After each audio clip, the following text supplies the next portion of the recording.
स्वर सुधा मंच पर प्रस्तुत है मुंशी प्रेमचंद की कहानी सदगति। दुखी चमार द्वार पर झाड़ू लगा रहा था और उसकी पत्नी झुरिया घर को गोबर से लीप रही थी। दोनों अपने अपने काम से फुर्सत पा चुके तो चमारिन ने कहा, तो जाके पंडित बाबा से कह आओ न, ऐसा न हो कहीं चले जाएं।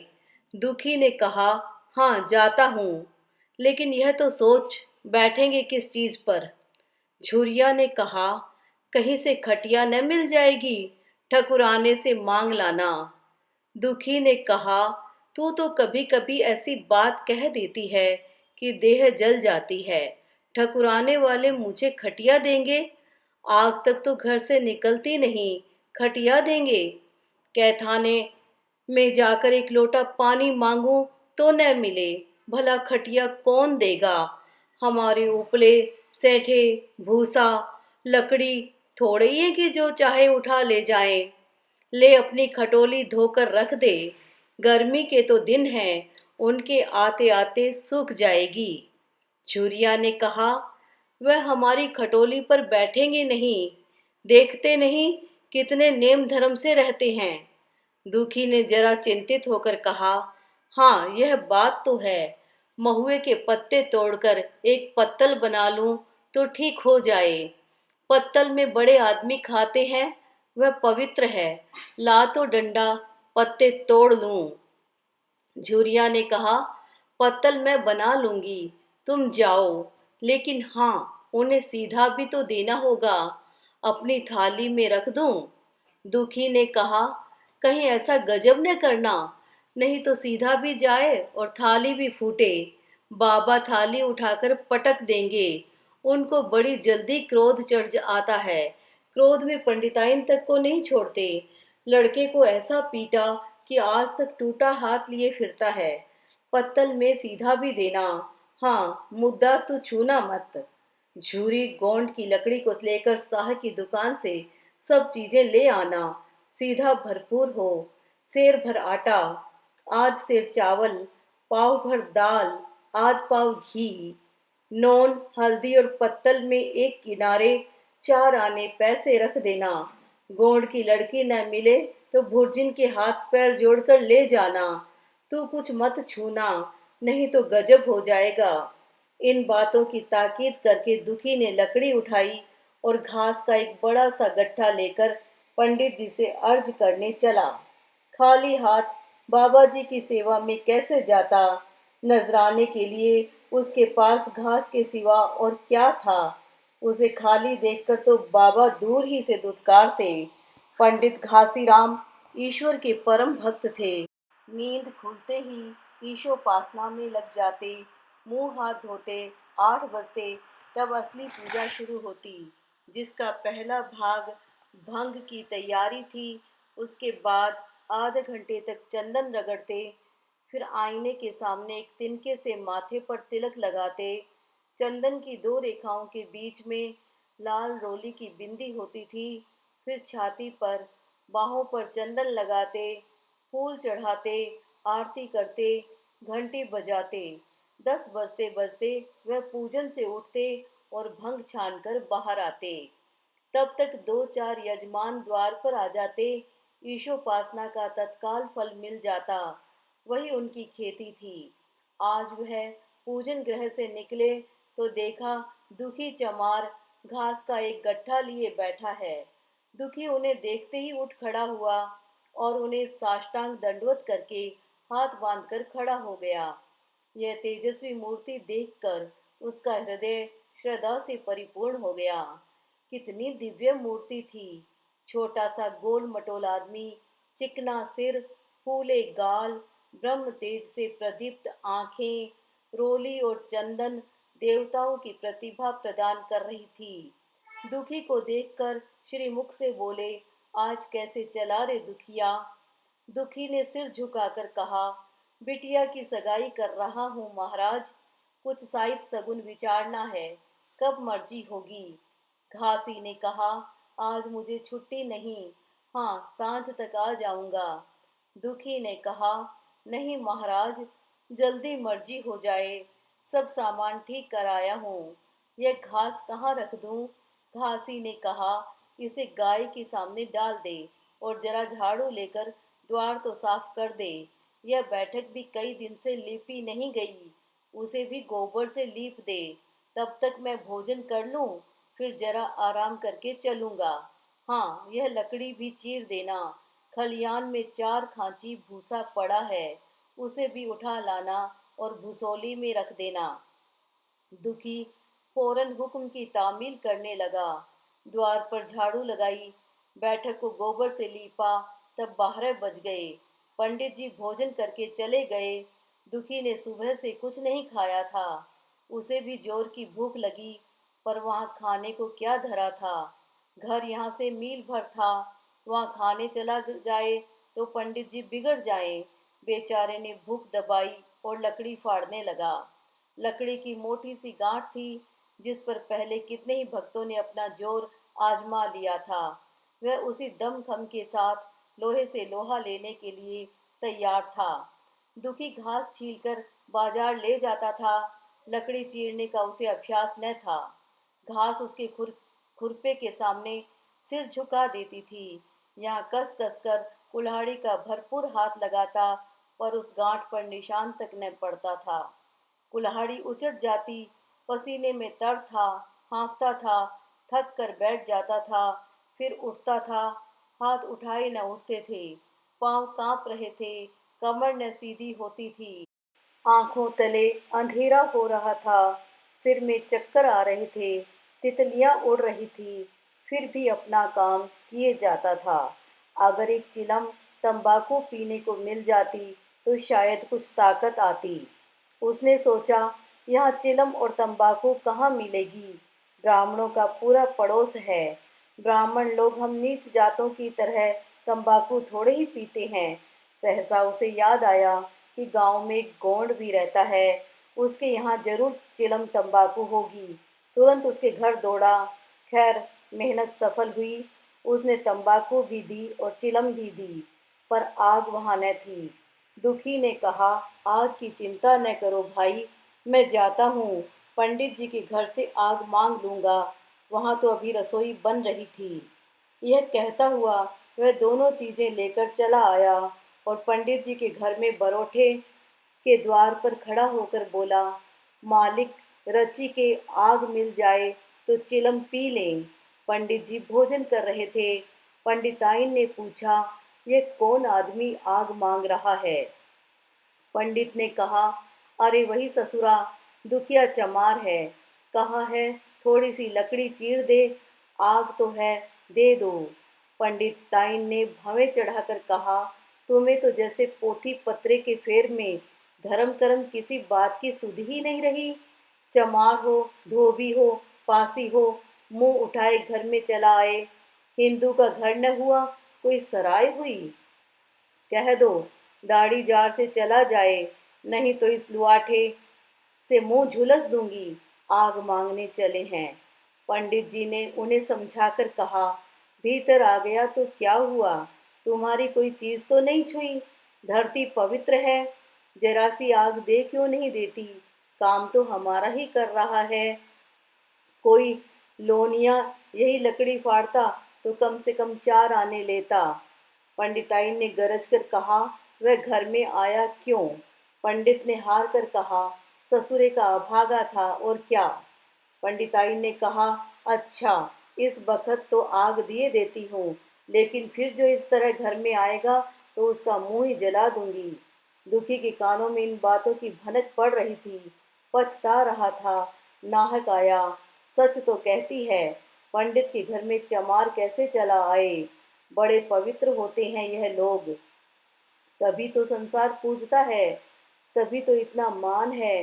भर चमार थोड़े ही है, इसी गांव में बूढ़ा हो गया, मगर मुझे इतनी अक्ल भी न आई। इसीलिए जब पंडिताइन आग लेकर निकली तो मानव स्वर्ग का वरदान पा गया। दोनों हाथ जोड़कर जमीन पर माथा टेकता हुआ बोला, पंडाइन माता, मुझसे बड़ी भूल हुई कि घर में चला आया। चमार की अकल ही तो ठहरी। इतने मूर्ख न होते तो लात क्यों खाते? पंडिताइन चिमटे से पकड़कर आग लाई थी। 5 हाथ की दूरी से घूंघट की आड़ से दुखी की तरफ आग फेंकी। आग की बड़ी सी चिंगारी दुखी के सिर पर पड़ गई। जल्दी से वह पीछे हटकर सिर के झोंटे देने लगा। उसने मन में कहा, यह एक पवित्र ब्राह्मण के घर को अपवित्र करने का फल है। भगवान ने कितनी जल्दी फल दे दिया। इसी से तो संसार पंडितों से डरता है और सबके रुपए मारे जाते हैं। ब्राह्मण के रुपए भला कोई मार तो ले, घर भर का सत्यानाश हो जाए। पांव गल गल कर गिरने लगे। बाहर आकर उसने चिलम पी और फिर कुल्हाड़ी लेकर जुट गया। खट खट की आवाजें आने लगी। उस पर आग पड़ गई तो पंडिताइन को उस पर कुछ दया आ गई। पंडित जी भोजन करके उठे तो बोली, इस चमरवा को भी कुछ खाने को दे दो। बेचारा कब से काम कर रहा है, भूखा होगा। पंडित जी ने इस प्रस्ताव को व्यवहारिक क्षेत्र से दूर समझकर पूछा, रोटियां हैं? पंडिताई ने कहा, 2-4 बच जाएंगी। पंडित ने कहा, 2-4 रोटियों में क्या होगा, चमार है, कम से कम सेर भर चढ़ा जाएगा। पंडिताइन कानों पर हाथ रखकर बोली, अरे बाप रे, शेर भर? तो फिर रहने दो। पंडित जी ने अब शेर बनकर कहा, कुछ भूसी चोकर हो तो आटे में मिलाकर दो दो दो ठो लिट्ठा ठोक दो, साले का पेट भर जाएगा। पतली रोटियों से इन नीचों का पेट नहीं भरता, इन्हें तो ज्वार का लिट्ठा चाहिए। पंडिताई ने कहा, अब जाने भी दो, धूप में कौन मरे। दुखी ने चिलम पीकर फिर कुल्हाड़ी संभाली। दम लेने से जरा हाथों में ताकत आ गई थी। कोई आधा घंटे तक फिर कुल्हाड़ी चलाता रहा, फिर बेदम होकर वहीं सिर पकड़ के बैठ गया। इतने में वही गौड़ आ गया और बोला, क्यों जान देते हो बूढ़े दादा, तुम्हारे फाड़े ये गांठ न फटेगी, नाहक हलकान होते हो।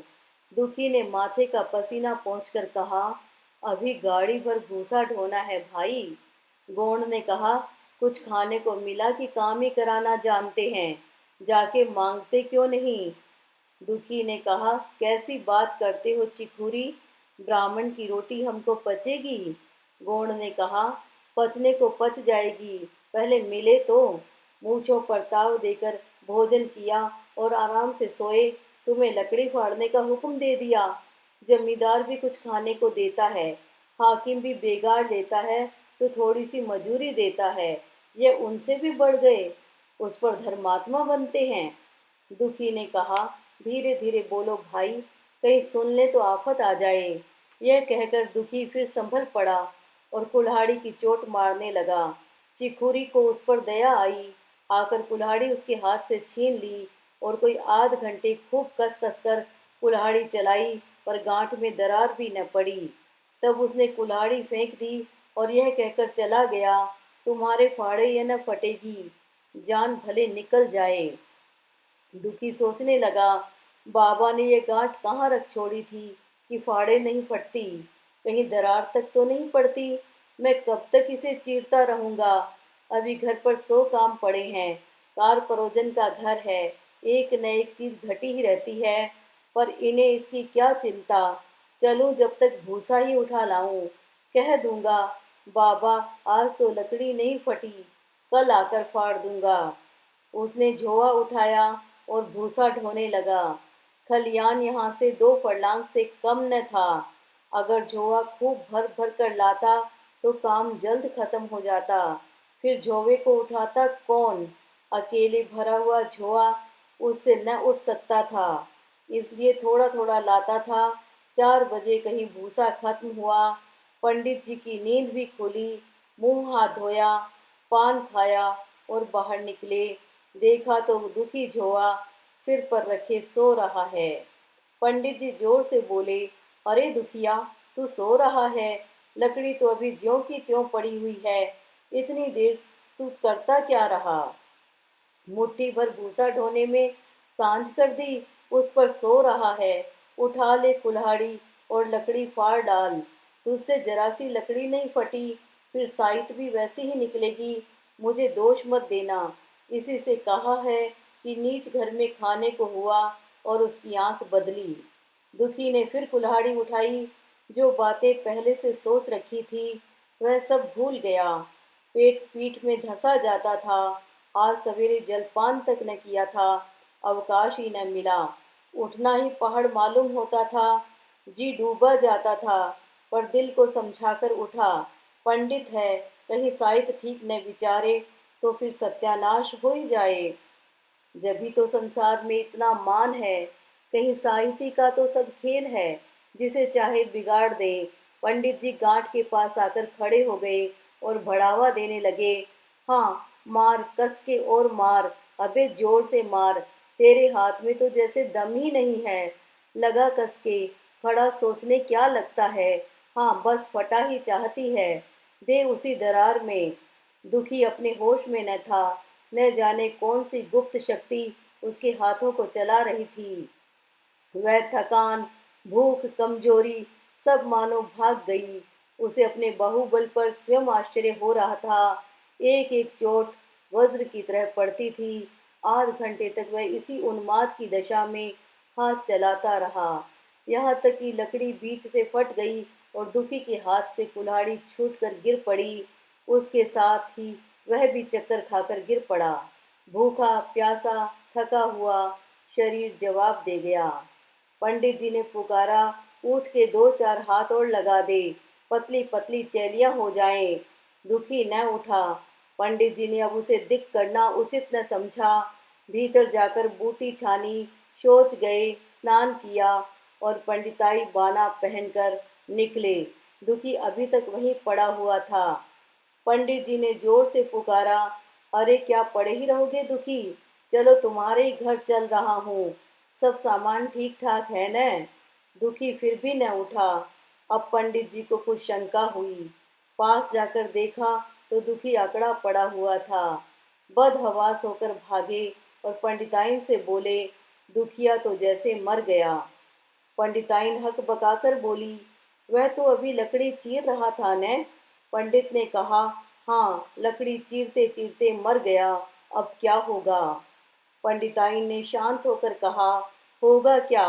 चमरोने में कहला भेजो, मुर्दा उठा ले जाएं।